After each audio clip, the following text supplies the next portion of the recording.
Gil, I mean, I remember walking out and CJ, the producer of the show, he's like, Shannon, this is going to blow up the internet. I said, but it just took off. Yeah. And everybody they were just shaking their head. I was like, what?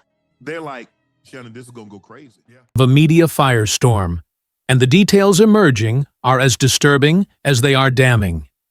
It begins with a lawsuit so explosive it has shaken the very foundation of his career. A $50 million legal battle accusing the former football legend and celebrated television personality of abhorrent behavior. The plaintiff, operating under the alias Jane Doe, alleges that what started as a consensual relationship devolved into an abusive nightmare, marked by manipulation, threats, and Shannon Sharpe says he's temporarily stepping away from ESPN in the wake of a $50 million lawsuit accusing him of rape. A woman filed suit against Sharpe on Sunday, accusing him of raping her. The accusations are graphic and forceful. Jane Doe paints a harrowing picture of their relationship, claiming that Sharpe became controlling and volatile over time. According to her, Sharpe demanded complete control over her schedule and personal choices, expecting her presence at his home at a moment's notice, on his terms, with no regard for her autonomy. But the most shocking claims revolve around alleged incidents of physical aggression, which Jane Doe says culminated in traumatic events she could no longer endure in silence. The suit accuses Sharpe of ignoring her pleas to stop, asserting that her protests were met with hostility and contempt. It's the kind of allegation that doesn't just tarnish a reputation, it annihilates it. Then came the leaked audio, a chilling piece of evidence that has only added fuel to the fire. In the recording, Sharpe is allegedly heard making remarks about choking Jane Doe. His legal team was quick to dismiss it as an out-of-context snippet from what they claim was a consensual role-playing scenario. But the public wasn't as forgiving.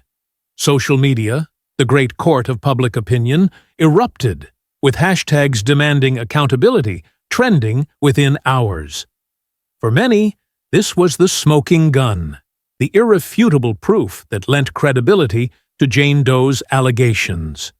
While Sharpe's camp attempted to reframe the narrative, claiming the leaked tape was part of a blackmail scheme, the damage to his public image was already done.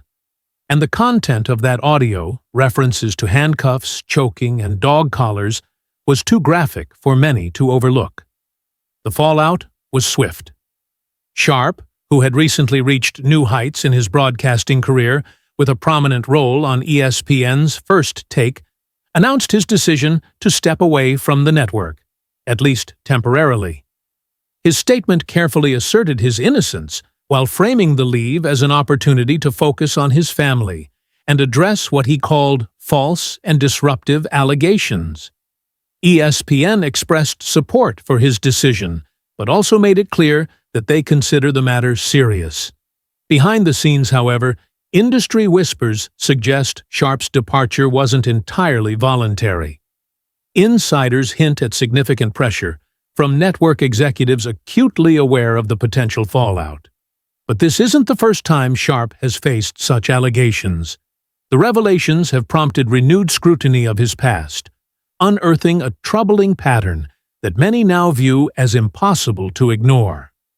In 2010, Sharpe stepped away from his role on CBS's The NFL. Are now beginning to bring up past things that have happened with Shannon Sharpe, including a temporary restraining order that was filed against him back in 2010 from a woman that he was dealing with at the time, who accused him of sexual assault. He said in different things. Now, this was dropped. It was dismissed. The accusations lingered in the background, casting a long shadow. Now, the past is being dredged up again, including the incident at FS1, where Sharpe was accused of choking a female production assistant during his tenure as co-host of Undisputed. While no formal lawsuit was filed, sources claim that the network reached a private settlement for what was described as a significant amount. Sharpe's representatives called the incident a misunderstanding, from a playful interaction, but the lack of transparency has only intensified public suspicion.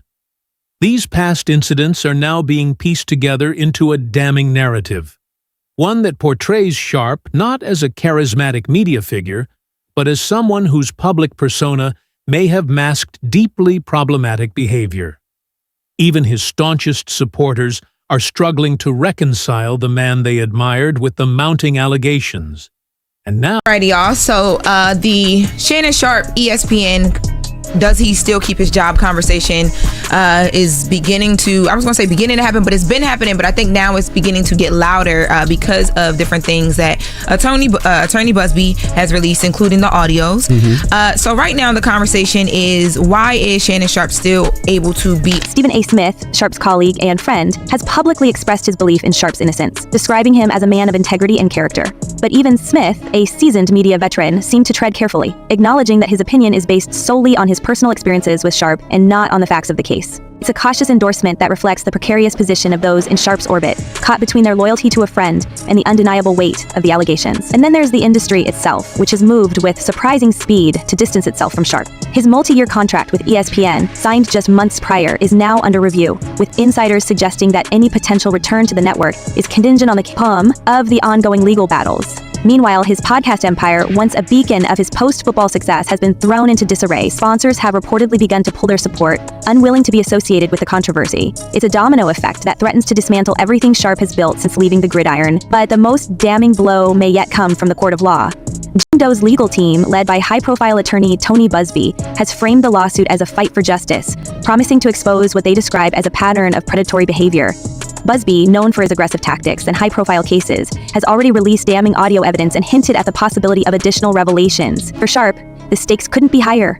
A loss in court would not only devastate him financially, but also cement his fall from grace in the eyes of the public. His attorney offered that up publicly. To me, her turning it down shows that it's not a money grab. No, it shows that it's a bigger shakedown. As the legal proceedings unfold, the tension continues to build. Each new piece of evidence, each statement from Sharpe's camp, and each reaction from the public adds another layer to an already complex and deeply unsettling story. And yet, for all the noise surrounding the allegations, one can't help but feel that there's more lurking beneath the surface, waiting to be uncovered. The past has come back to haunt Shannon Sharpe, but the question remains, how much deeper does this go? But just when you thought it couldn't get messier, the narrative takes a sharp turn into territory so chaotic it feels almost surreal. Enter Katt Williams, the comedian whose name alone has become synonymous with controversy, unpredictability, and, apparently, a knack for blowing the lid off untouchable figures. Shannon Sharpe's reputation had already been teetering on the edge, but his high-profile interview with Williams earlier in the year added an entirely new dimension to his public unraveling. It wasn't just an interview, it was a grenade, lobbed directly into the heart of Sharpe's career, and the aftershocks are still being felt. But a lot of the stuff he was saying, because I don't live in that world, people think because, oh, Shannon, you live in Hollywood, you have that, you must have heard, you must have been, no, bro. The episode, which aired on Sharpe's podcast, was supposed to be a lighthearted, entertaining conversation. Instead, it quickly descended into one of the most incendiary interviews of the decade. Williams didn't hold back. He went on a verbal rampage, calling out everyone from his fellow comedians to Hollywood executives, and even throwing thinly veiled jabs at Sharpe himself. The internet exploded. Clips of the interview dominated timelines for weeks, and Sharpe, who had intended to use the moment to solidify his growing media empire, found himself at the center of an entirely new storm. What many didn't know at the time was just how meticulously planned that interview had been on Williams' end. Sources close to the comedian suggest that he came armed with a mental dossier of grievances, not only against Hollywood elites, but against Sharpe himself. Allegedly, Williams had been sitting on some of these bombshells for years, waiting for the right platform to detonate them. And Sharpe, with his reputation for stirring the pot, provided the perfect stage. It wasn't just a podcast episode, it was a calculated ambush, and the fallout was exactly what Williams had envisioned. The question is, did Sharpe see it coming?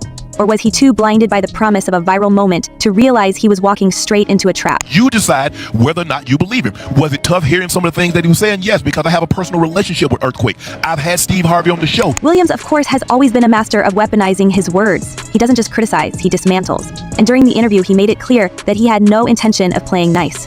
At one point, he dropped a cryptic comment about people who pretend to be squeaky clean on camera, but live a whole different story off it.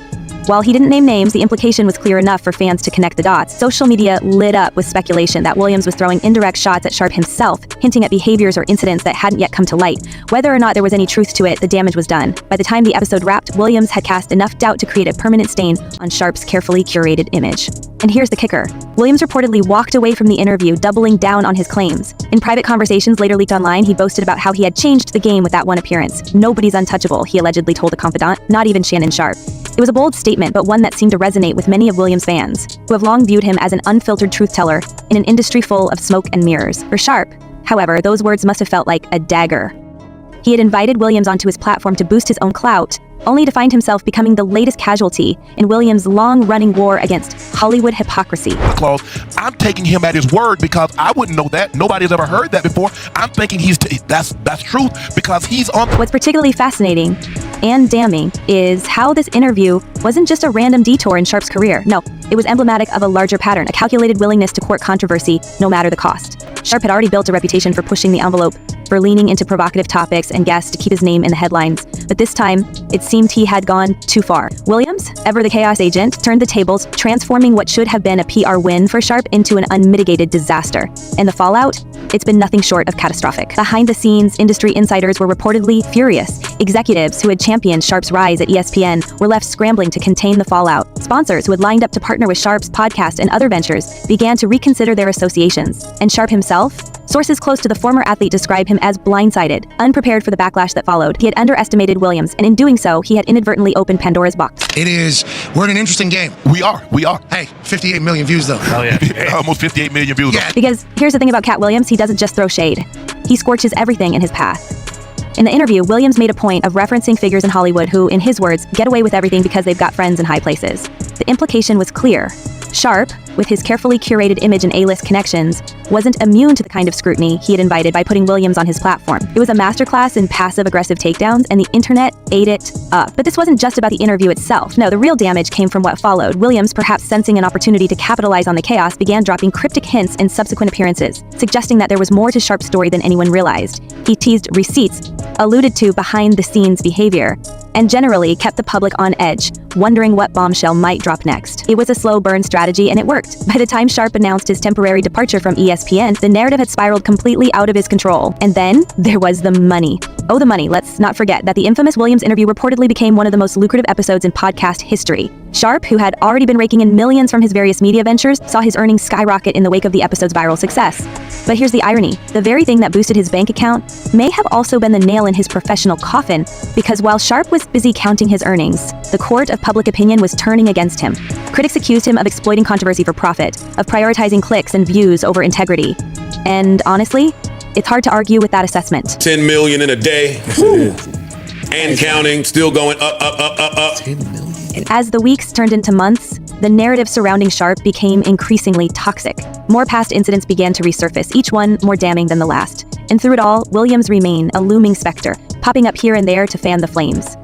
At one point, he even hinted at a follow-up interview, promising to reveal everything they don't want you to know. Whether or not that actually happens remains to be seen, but the mere suggestion was enough to keep the rumor mill churning. It's worth noting that Williams isn't exactly a neutral party in all of this. He has his own history of controversy, his own long list of feuds and scandals. But in this case, his unpredictability worked to his advantage. By positioning himself as a truth teller, a whistleblower of sorts, he managed to shift the focus away from his own baggage and squarely onto Sharpe. It was a masterstroke of misdirection, and it left Sharpe floundering. And then there's the question of what this all means for Sharpe's future. Can he recover? Can he rebuild? Or has the damage been done? Industry insiders are divided. Some believe he'll find a way to claw his way back, citing his undeniable talent and charisma. Others are less optimistic, arguing that the combination of legal troubles, public backlash, and professional missteps may be too much to overcome. What's clear is that Sharpe is at a crossroads, and the path he chooses next will determine whether he can salvage his career or if he'll become yet another cautionary tale in the world of celebrity culture. Because I got Club Shay Shay. Right, and I almost got 3 million subs. Right. And ever since that Katt Williams, a lot of mofos been treating your boy different. What? As for Williams, he seems to be thriving in the chaos. His career, which had been somewhat stagnant in recent years, has experienced a resurgence thanks to the fallout from the interview. He's reportedly working on new material, and there are rumors of a major new project in the works. In a strange way, the very scandal that has torpedoed Sharpe's career has revitalized Williams's. It's a cruel irony, but one that feels almost poetic in its inevitability.